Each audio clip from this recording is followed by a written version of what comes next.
Well, joining me now is someone you will be well familiar with. You know her from her columns and news breaking in the New York Post, for her books Laptop from Hell and The Big Guy, How a President and His Son Sold Out America, as well as for her regular spots on Fox News, and of course, for being the woman who broke the Hunter Biden laptop story. Welcome for the first time to the U.S. Report, my great friend Miranda Devine. Miranda, welcome to the program. And I want to start with your latest column in the New York Post, where you break through all the nonsense going on around the anti-Elon Musk and anti-DOGE sentiment. You write that the public isn't buying the relentlessly anti-Musk, anti-DOGE propaganda, according to the recent polls with a CBS YouGov poll last week saying that was so positive about them that CNN pollmeister Harry Enton declared it shocking because it showed a majority of Americans support what DOGE is doing. Tell us about it. Thanks for having me, James. Yes, look, you would think from the relentless media assassination, or character assassination at least, of Elon Musk, that he was doing something vastly unpopular. And in fact, the polls show that despite the media attacks, what DOGE is doing, cutting government spending, and Elon Musk himself are still popular with a majority of Americans, a slim majority, but, looking at 53% in that CBS poll. There was another poll that also showed that Americans were by bigger majorities, I think it was like 59%, thought that it was good to cut this waste and fraud in government. And look, it's not as if Elon Musk is not incredibly transparent. He's set up a DOGE website, and you can look on there, as I did yesterday, and find all manner of sort of waste and just wanton abuse of taxpayers' money, millions and millions, tens of millions going to just fraudulent DEI programs. We know about USAID paying for sort of, DEI musicals in Ireland and like drag queen story time in very conservative Catholic countries in South America. What the purpose of it is we don't really know, but it looks pretty nefarious. This looks like it was a slush fund for the CIA to affect regime change and sort of soft power in various countries that it was trying to infiltrate. But also it was a slush fund for the Democrats and their pet projects.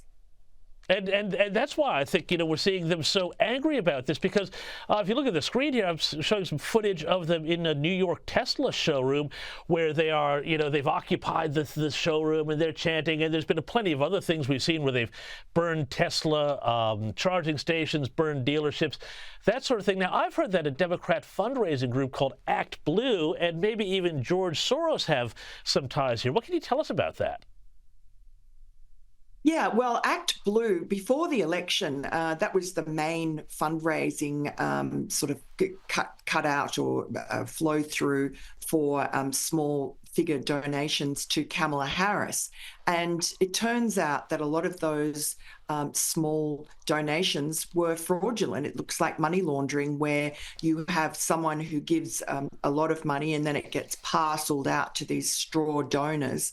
And the Republicans had an inquiry into that. And just since the election, we've had, I think, 7 senior executives at Act Blue have resigned because the spotlight is shining on their activities. And this is against the law. You can't be circumventing US electoral law by parceling up large sums of money into fake tiny sums of money. But that seems to be what they were doing. That investigation is still in its infancy, but I think it did enough to crimp Kamala's style a little bit during the election campaign. Not that it stopped her wasting vast sums of stupid billionaire donor money like Reid Hoffman. Yeah. And now I want to shift gears here, Miranda, and talk too about the other big story here this week, and that is tariffs, which are making huge news here in Australia as well. Donald Trump has confirmed, and Carolyn Levitt has confirmed, that the White House will not be granting exemptions to countries, saying that if they want to be exempted, they should consider moving steel manufacturing here. Well, Australia already does have some steel manufacturing in the U.S. through BlueScope, but what is the logic here of the tariffs? Does Trump think he can bring back manufacturing through these, or is this really about a new way to raise money to pay off the monstrous debt that sees America heading for a fiscal cliff, or is it a combination of both? Yeah, I think it's maybe even a 3 or 4 pronged strategy. He does love tariffs, but he uses them as a sort of a weapon and a bargaining tool. And he also sees, I think quite rightly, he talks about reciprocal tariffs. He wants to threaten countries that tariff America with their own tariffs, reciprocal payback tariffs, with the aim that both sides actually drop their tariffs altogether.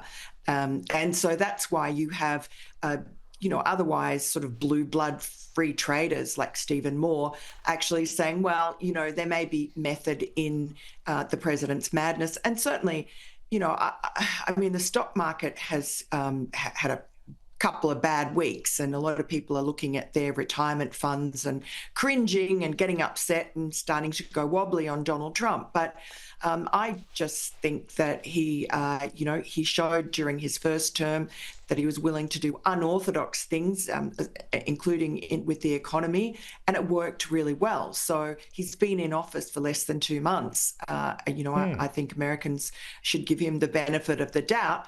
As for Australia, I mean, I think it's really unfortunate. Donald Trump has said to me, unbidden by any sort of questions from me, that Australia is unusual among all the countries of the world because it doesn't have a trade deficit with the US.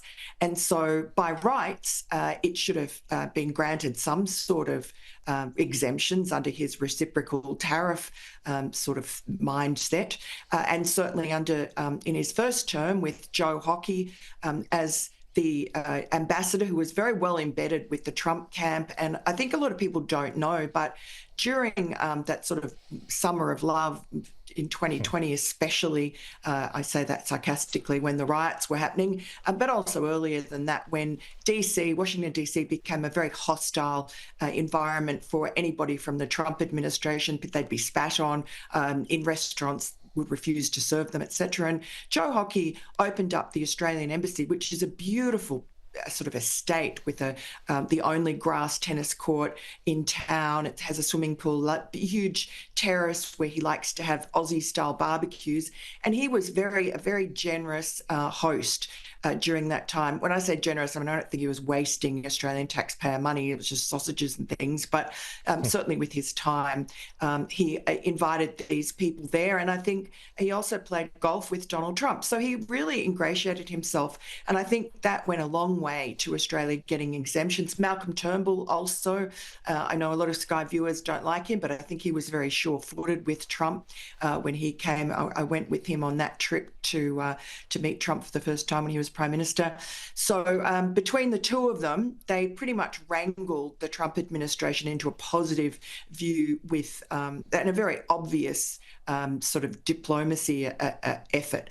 Whereas now, when you've got Albanese and Kevin Rudd, they're just about invisible, and they're also haunted by their previous negative criticism about Donald Trump, really rancid criticism.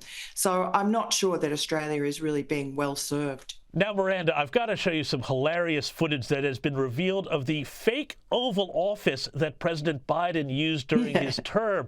The stage set up in an auditorium in the Eisenhower Executive Office Building. Well, it basically confirms everything we kind of thought about what was going on about Joe Biden and that he was fine. Meanwhile, his whole presidency was basically shot in this kind of Truman Show movie studio. What do you make of it? Yes, well, I mean, look, we knew that was a fake Oval Office, and I guess now that we've been, or some reporters have been allowed to go and check it out, it's pretty clear why it was like that, because it was a sort of an easy set with a huge teleprompter that Joe Biden could squint at and try to read. I guess that was the reason for it. His entire first election campaign and then his presidency was like the Truman Show. It was fake. Although I noticed lately people are sort of letting him off the hook and saying, oh, he signed everything with an auto pen. So obviously his staff were really running the country. I don't think that's correct. And I've spoken to people who were in meetings with him and just observed him. He had good days and he had bad days. He had good hours and he had bad hours. But he was well and truly running the agenda when he had his sort of cognitive periods when he was sort of full steam ahead, maybe, or half the steam ahead, sort of vaguely compos mentis. And, you could see him when he did the State of the Union, he did a few press conferences. When he was on, he was the old Joe Biden, who is just a really repellent character, very dishonest, corrupt, and just a pathological liar, and really a malevolent character who demonized the other side. He didn't just treat his political opponents as opponents. He really viciously hated them and tried to sick half the country into hating them. And he really was a very divisive president. So I think he was fully aware of what he was doing. He was fully aware that he was pardoning Hunter Biden and his whole family and a whole bunch of really rancid killers. And he was also, he was listened to by his generals, by his cabinet members. For instance, with the pullout from Afghanistan, that was such a disaster. Completely. He was the one running the show there. They listened to him with disastrous consequences. And Miranda, finally, before I let you go, I've got to ask you about the story that Hunter Biden is out of money and he can't continue any of his laptop-related lawsuits. Very quickly, can you just tell us a quick summary of what's happened here to Hunter, whose laptop story, of course, you brought to the world? Yeah, well, Hunter Biden, now that his father's out of office, is crying poor. He has he's been suing everybody willy-nilly in one of his lawsuits against Marco Polo and Garrett Ziegler. He wants to drop because he says no one's buying his paintings anymore and no one's buying his book anymore. And he puts that down to defamation against him, how no one thinks that he's a great guy anymore, completely failing to understand that now that his father's out of office, he actually doesn't have any influence to peddle. So I think he's heading off to South Africa, the homeland of his new bride, newish bride, for about 3 months to hide out. He was supposed to do a deposition this week, and we'll see what the judge has to say about whether he can get away with not paying a couple of $100,000 in legal bills that he wants to get out of because he's so broke. He also claimed that that he was affected by the wildfires in Los Angeles. He lives in a rental that was untouched by the fire. So that's another sort of Hunter Biden tall tale. Miranda, you got to love the Hunter Biden. I don't know why anybody doesn't want to buy his finger paintings anymore. Who knows? Anyway, Miranda Devine, thank you so much for joining me on the U.S. Report.